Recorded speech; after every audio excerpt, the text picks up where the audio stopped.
What is up, guys? It's Mason once again, bringing you round two of the Ghana National Championships Phase 1, which is the qualifiers.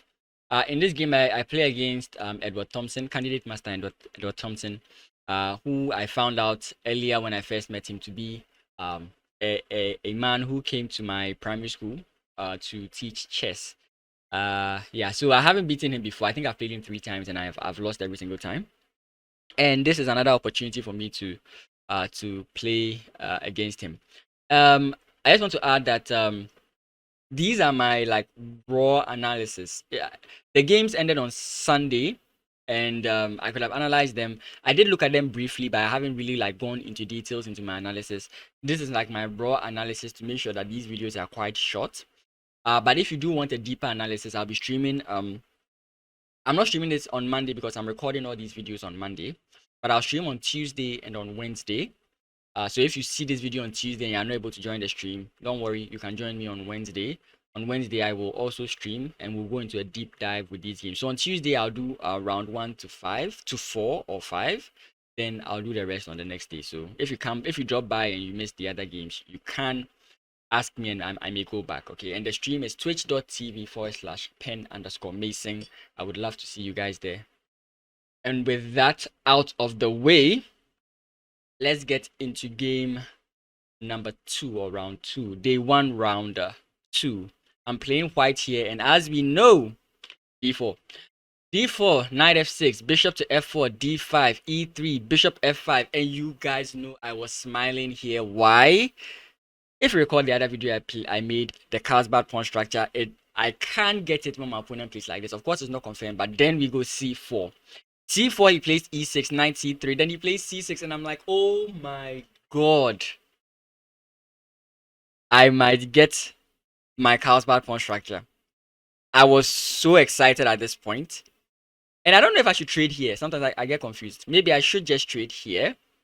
Of course, because I'm fully aware of the lines of the London with the queen coming in here, my mind kind of goes there sometimes. But I think maybe if I went takes here, it depends. Like if he does take here, we are in Carlsbad, and I'm happy with this. But if he takes here, we are in a very symmetrical, boring position.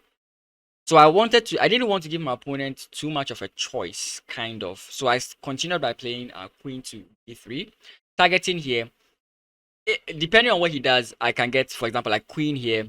Then I can decide to take, and if he takes, we are in our Carlsbad. But of course, you not take this way because he knows my rook can come in, right? So I can get my Carlsbad if we go in this way. But my opponent goes this way, and after c5, queen takes, pawn takes. I'm happy, and you guys know I'm happy. Like you guys know I'm happy because I always love this position, and I did know the ideas here. And basically you get a very strong queenside attack. This bishop is very useful in your attack, so you have to be very careful. At the point your opponent plays knight to h4, so you can stop that by either playing bishop to e2 or playing h3. So you just have to be like careful with the timing of the move, because once you lose this bishop, your attack here becomes a little bit harder, right?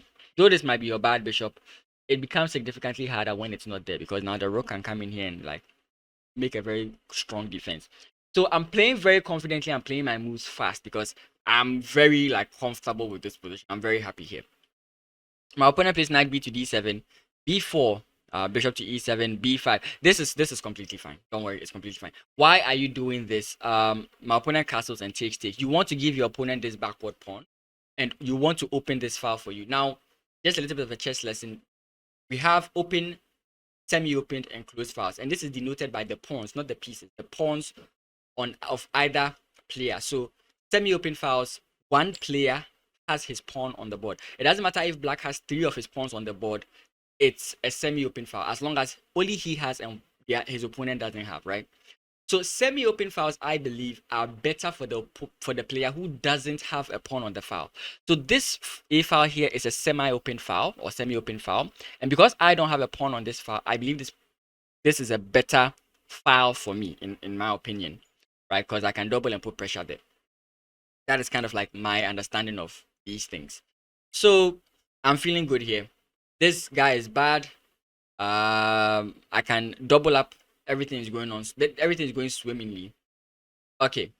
And here I think I made a slight inaccuracy. I played the move b4. Remember I said there's an issue you have to be careful of. What would my opponent want to do here? Like if you were playing as black, what would you want to do here? You'd want to slow down the progression of this pawn, right? This pawn is also a backward pawn, right? And the square in front of a backward pawn is always weak. So my opponent would definitely want to get this b5 square. So the obvious idea of my opponent is to get a rook to b1, b8, right? If you were black, that is kind of like what you'd be thinking. Get a rook to b8. But what is hindering your ability to get the b8 square? This bishop. So I should have recognized that in this exact position, it's very necessary for my opponent to try and sack my bishop. And I should have gone maybe bishop to e2 or h3. I don't care what the engine is saying here. I know what I'm talking about. Right? The engine is giving the position to black.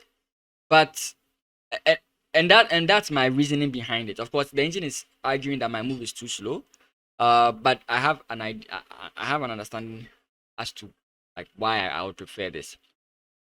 So we have b4, and now my opponent plays knight to h5, because now if my bishop goes back, that's it, right? The bishop goes back, knight takes, and then you can just come in here, and now I have to deal with this, right? And I don't have that aggressive type of idea with the landing as you would normally want. So I felt this position would be like very bad for me. So I thought for a while, and after my opponent played knight to h4, I concluded that I can't lose my bishop to c7.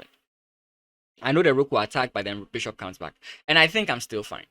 I really do think I'm still fine. I forgot to put the engine analysis there. I'll try and do that for the next video. I think I'm fine here. This pawn is still bad.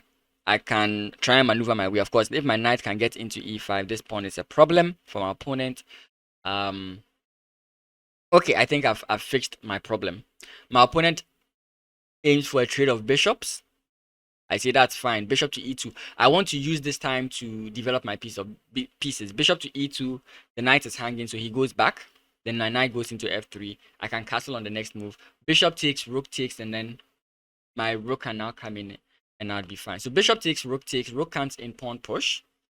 Pawn takes, bishop takes, I think is the best. And then rook to a6. All this is fine. I am completely fine. I do have this passed pawn here. This position is going swimmingly. Bishop to a6. There's nothing else you can do here. You could go back, but going back just gives your opponent a chance to like come in. So you want to like ask your opponent questions. Like you in chess, you really want to be the one asking the questions and the one answering the questions, because if you answer wrongly, you're in trouble. But if your opponent answers wrongly, then he's in trouble, right? So you want to ask or pose as many questions to your as possible. So bishop to a6, c6 asks, where do you want to put your rook? You get what I'm saying? Of course, this one, the answer is obvious. And then finally, I castle. Still a fine position. Our opponent now plays bishop to d3, targeting this. But that's not the real reason. He wants to plug up the position if possible, or add a defender to the pawn if possible. I go rook f to a1. My opponent plays rook to b3, attacking my knight. I mean, and here the position is completely fine. Only a few things scare me is that my back rank is not safe, right? So here, what do? Your knight can't really move anywhere, right? Your knight can't really move anywhere. And you do have to save the knight, right? You can also play something like bishop takes knight, but after that, you still have to make a move. So how do you save this knight? The best option is to go rook a2, rook a5 to a3, and force your opponent to make like a concession here, like something like this, right? Force your opponent to make such a concession. But I got greedy and I played knight to a4. I did not see what was happening next. I just did not see what was going to happen next. My opponent now plays knight back. Now, if that was my plan, actually that was my plan long ago. So I could have played bishop takes, knight takes, then this move. And it's not so bad because I can still try to get my knight into this position, which again, like I said, is good, right? So I could have done this, but I had like kind of like a lapse in my judgment here, and I went straight for knight a5, which is where the problem came in. So now my opponent moves in this way, attacking my bishop. Knight jumps in to defend, and he plays a very beautiful move here. Knight to g4. If you take the knight, knight takes, and you are just in so much trouble. And the next thing is if you decide to ignore and jump in here thinking you've saved the position, he takes here first, and since you have to respond, now he takes here, so you are down a piece, right? So all options are bad. All options are bad, in my opinion. All options are bad. Here the engine is like, okay, you are losing, just go bishop takes, which I did consider, right? You are losing, just play bishop takes, and then what? After e takes, then you play knight takes, and I think now you jump in here, right? This is the sorry, after rook takes, you jump in here, and this is the position the engine is considering, because I think it's going to. I don't know if your opponent can. Okay, your opponent can't really defend this pawn, but if you could win this pawn, then these pawns are very dangerous, right? So the engine says we have a chance. But I looked at this move and I was like, okay, I don't think I want this. So what did I do? I simply went bishop to e8 because I had a very funny plan. Pawn takes, king comes in, bishop takes b7, f7, king to f7, and now I bring my knight in. My opponent attacks my knight. I don't take back. Knight takes e5, and I go rook. Now the point of rook to f4 is I am just checking, right? If my opponent is going to make a mistake, I'd be very happy, right? This is kind of like what I'm looking at. Right? Mistakes like this are very like key. But my opponent, of course, he's a candidate master. When I first met him, was around 1800. He plays king to e8. Plays king to e8. And this is lost. Like what is it that I can do in this position? Like what can I do in this position? Right? I played knight attacking the rook, and all he does is like rook to c7, and I'm demolished, right? I'm demolished, right? There's nothing I can do. I'm just like 9 seconds from resigning. Just want to see what my opponent plays next after I play this move. I mean, the main idea is that I want to bring my knight here with a check. No, I'm just trying to disturb my opponent with checks. So I mean, after his next move, I'm just like, okay, I'm just going to resign after his next move. And the craziest thing happened. My opponent in this position played knight f7. You cannot imagine how, like, I was so relieved, bro. I was so relieved. Like, I have a chance. It was crazy. It was crazy. My bluff worked. Like, my bluff, it was unprincipled, but it worked. Right? It was not a good bluff. It sucked, but it worked. And I was like, okay, now we have a chance. Knight takes. Of course, thankfully, this went a long way to hurt my opponent. So it helped me in the rest of the game because I was playing terribly. Now, I didn't say this in day one. What happened? I didn't say this in game one. Now, on Thursday, this tournament started on a Friday morning. On Thursdays, I have all night rehearsals, right? So apart from the work I do during the day, at around 10-11 p.m. I start the rehearsal. We end sometimes 3-4, and at the time that we end, there's no way to get transportation, so I try and like sleep on a chair, wake up around like 5:30, get a car, get home, right? So I had like basically an hour and a half of rest. I'd been working throughout the day on Thursday. Friday morning, I get home like 6:30, 6:45. I take a bath and I try to sleep for like an hour. I asked my brother to wake me up, and I came for the tournament. So as I was at the tournament, like after every game, I just went, like I just fell deep into sleep. I recall after I won the first game against David, I slept on one of the tables, and somebody actually had to wake me up because the next round had started and I was deeply asleep. Right, so I feel like this is kind of like where my bad judgments were coming from. Of course, I was making bad moves. I mean, arguably, like my moves were very questionable. Bro, I was very tired. I was very tired, and I was making questionable moves. So my opponent plays rook to c3, c6. Of course, you just push the pawn, bring your rook in here, and try and harass your opponent's king over here. But for some reason, I'm like, oh, you know what? I don't want him to take my pawn, so I'm going to play rook here. Like, what does this accomplish? It doesn't accomplish anything. Then my opponent's king comes in, and I'm like, okay, c6, the king comes in here, and now I play this move. Right? So I've got the advantage back, but then I'm making questionable moves. My opponent plays knight to d6. Okay. And then here, you won't imagine, right? I wanted to push a pawn here because the background problems were, in all my calculations, the background was a very big issue I had to solve. Now, any sensible chess player knows that you do not push a pawn that creates weaknesses that your opponent can attack. And interesting, when I was about to make this move, I remembered a video with Aman Humbled and the chess brass saying that specific line. And I pushed g3. These are weaknesses that his light squared bishop can attack. h3 was far better. h3 would have made this game so simple, and you will understand why very soon. So my opponent, after I play g3, my opponent plays knight to b5, and I'm calculating here, and I'm like, okay, I hope this is not a mistake. The only way this is a mistake is if he gets a check, and I'm like, okay, there's no way in heaven he's going to get a check. So I play rook takes.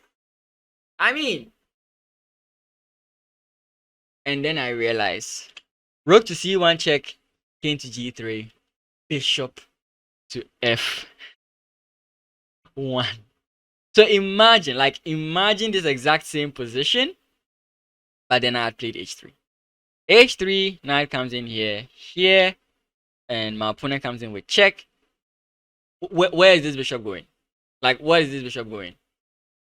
Like, I don't even care if you're going to come in here. Like, you are not doing anything scary. You are not scaring me in any way, right? So I was there kicking myself that what kind of decisions am I making with these moves? So he manages to equalize here. But I still try to kind of like create something. So he plays g5. I come in with my rook here. King comes in here. Obviously, I can just take this, but I want to push the pawn, right?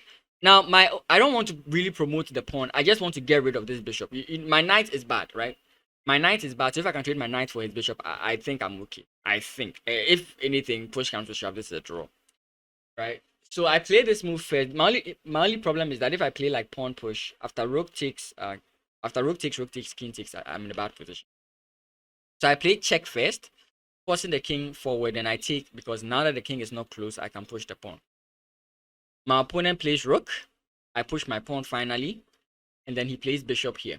Bishop here, check. And I saw a whole line that made me lose. Again, I did not see this defensive motif I'm about to show you, but I saw king comes in, pawn push, right? And I was thinking about a defensive move here like this, and I saw check here. If king comes back or king comes anywhere, like rook here. If king comes in here, then this is just like over, right? That's kind of like what I was calculating. Guess what I did not see?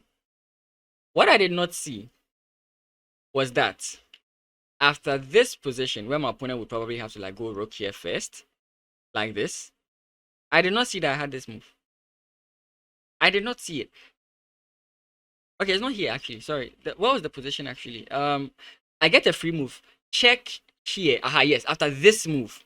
Yes, sorry. I made the next move. After this move, I have a free move. And in this free move, I can promote. Right? So if I promote in this free move, if my opponent comes in this way and I come in this way, there's no checkmate, right? Because you try this and my queen just takes, right? That is basically the defensive motif. I did not see it. I did not see it. So actually, in my whole calculation, if my opponent had played this, I was going to play this. That was my calculation. That was what I calculated. And I was thinking that, okay, after this,